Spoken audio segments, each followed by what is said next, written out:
Paano tanggalin ang password sa Vivo? Just follow me. Patayin muna natin ang cellphone.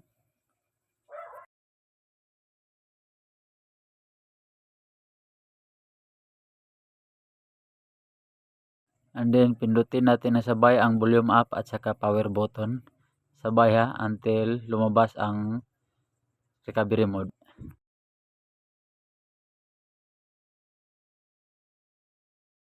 I-select natin ang recovery mode using volume down.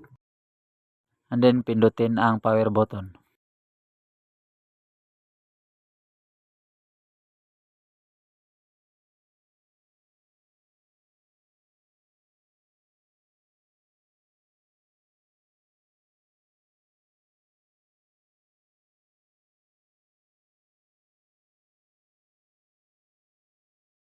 And then pindutin natin ang clear data.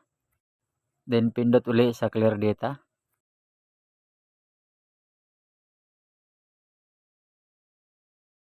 Pindot okay.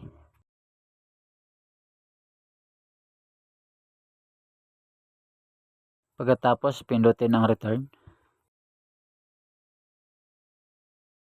Tapos pindutin ang back sa taas. And then pindutin ang restart. Tapos pindutin okay.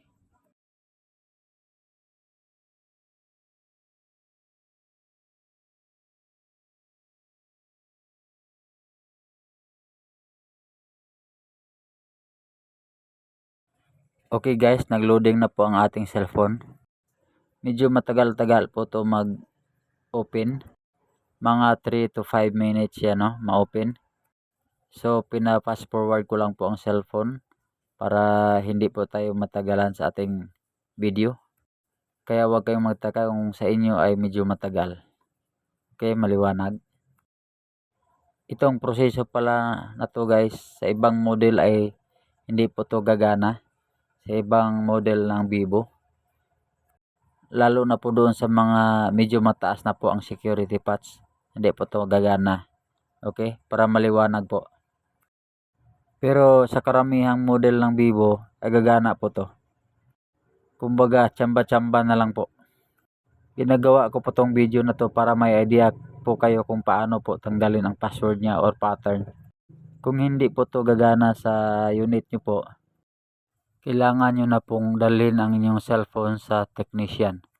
Doon po sa mga trusted nyong technician para hindi kayo makamahal or mapamahal sa gastos.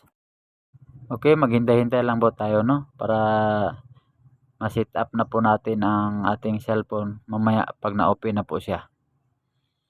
Okay, relax lang po tayo at kape-kape muna kung para hindi kayo maboring.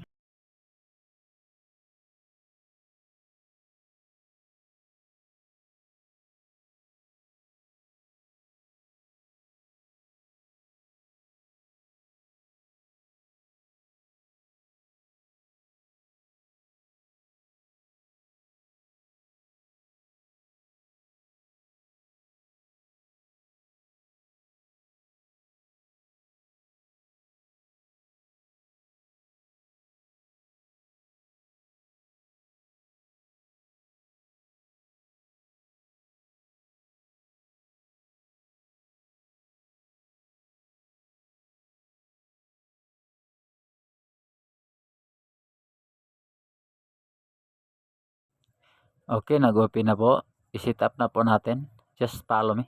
Sundan nyo lang po yung ginagawa ko.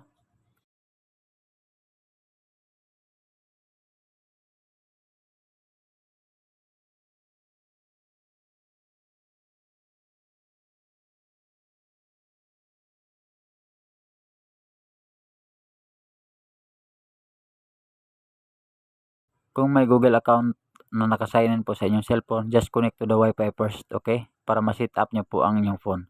Sa akin, wala po tong Google account, kaya skip and next lang po ako. Okay?